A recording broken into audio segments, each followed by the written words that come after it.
Bitcoin research, but as we learn more about this open source ecosystem, that might fulfill the role of the payment system that the internet neglected to build into the system, not expecting commerce. We thought, this might be something. And then I became even more interested when I realized that my economics would come into play as well here. And Art Laffer, my mentor from USC, and a monetary scholar, in 2014, I asked him if he would collaborate on a paper on Bitcoin, and he was a bit of a naysayer at first, but agreed to read the paper. He read the paper, tore it up, and from an economics point of view, really wanted to understand this. And he said, I think you got something here. This is a rules-based monetary system. I've been waiting for this for my entire career. So the combination of disruptive innovation generally, economics on top of that, and the huge misunderstanding out there as to what this is, that was intriguing and launched our research effort. Thank you. Elon, what's influenced your views on Bitcoin? Well, I've thought about money for quite a while, obviously, since the PayPal days. And then the companies that preceded that, X.com, which I created, and Confinity, which Peter Thiel, Max Levchin, Luke Howry, and others created. When we combined the companies and made PayPal. So I've been thinking about money for a long time. And really, it's best to think of money as an information system, primarily an information system for labor allocation. For practical purposes, it exists in a series of heterogeneous databases, like very different databases in bank mainframes around the world. It moves quite slowly in reality. It may seem to move fast sometimes, and it does with PayPal, which is real time. But the vast majority of the systems out there are batch processing. So the actual reconciliation may take 1 to 5 business days, sometimes longer. And you have the ACH system, which is ancient and still in operation, which is allows transfers effectively like a check would be an ACH transfer, but it's not secure.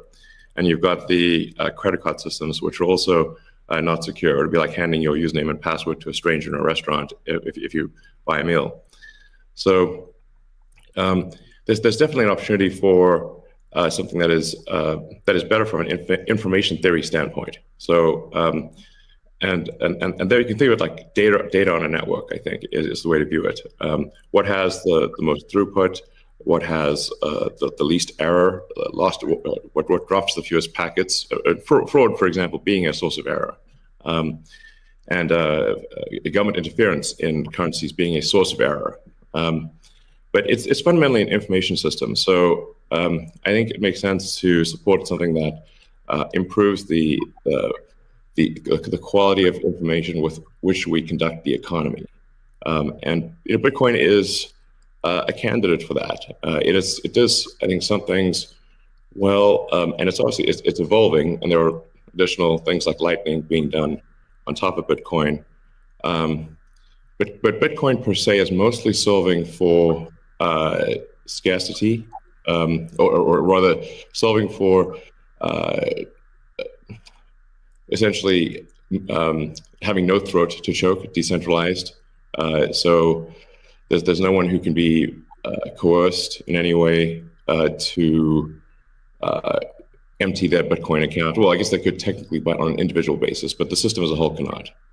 And it has an open ledger, which is also quite good. But transaction volume is low. Transaction cost is high, and usability for the average person is not yet very good. But it has a lot of potential. And I should say that, like, I'm not, and I apologize for taking a long time, but there certainly is a lot to say. In general, I'm a supporter of Bitcoin and the idea of cryptocurrency in general.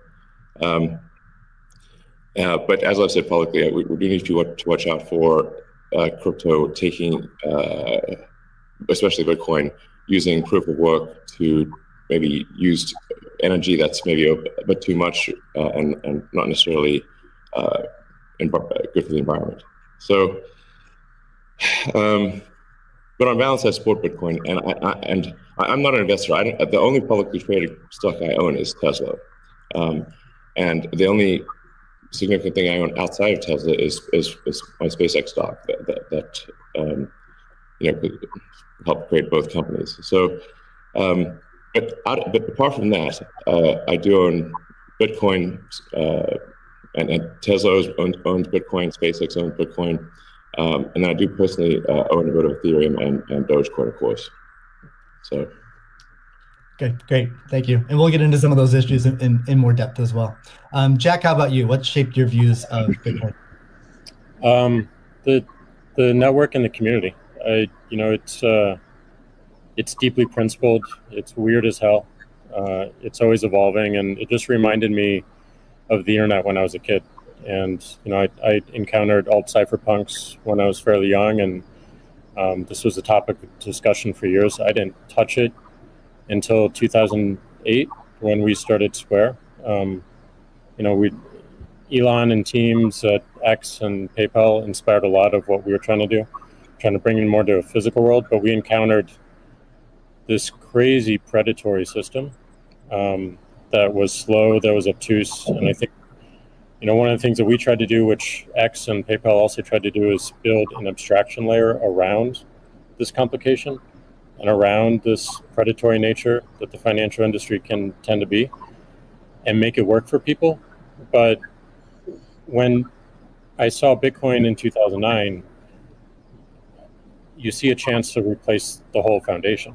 And everything that Elon was talking about in terms of ACH and the credit card networks were built with very different agendas in a very different time frame. And it's crazy that they still exist, and they have scaled, but they just are not relevant to today, and they're certainly not relevant to the future, especially when you consider the entire world and countries like Nigeria or Ghana or India, and its interconnection with countries like the United States and Canada and all over Europe. So what really drove my thinking and drives my passion around it is, like, if the internet gets a chance to get a native currency, what will that be? And to me, it's Bitcoin because of those principles, because of that creation story, because of its resilience, because of the number of tests it's been. But what inspires me the most is just the community driving it. It just reminds me of the early internet. It's the only reason that I have a career, because I learned so much from people like who are building Bitcoin today. And I continue to learn in that sense, and I'm so grateful for it. So that's a good segue into the next question I'd like to ask you, Jack, is you said before that Bitcoin changes everything. Can you speak more to that? Well, I just think that a lot of what we experience in life, when you really get down to the foundation, a lot of our monetary policies, a lot of our monetary systems cause so much distraction and so much cost. And when you get to a system where you have the potential for people to truly own it, they can verify it themselves. You don't have to have trust going in. You don't have to trust it at all. You can verify it through source code or whatever your appetite is, and that any particular person can help drive the future of it. And at the same time, it's not controlled by any state. It's not controlled by any bank. It's not controlled by any corporation. And these three parties of people who participate in the network, people who mine, and also the developers, constantly debating the correct roadmap and the way forward, is a beautiful thing. And I don't know of many other consensus-based models that have existed at that scale for this long with this amount of success. And we're still fairly early. So when, I met a woman in Ethiopia 2 years ago, and she was trying to create the lift for Ethiopia. Elon, I think I reached out to you at that time as well, because she really wanted some Teslas. She still has to take paper fiat cash from her passengers and pay all of her drivers in the same way because there's no monetary system that she can utilize. There's nothing digital. And Africa as a continent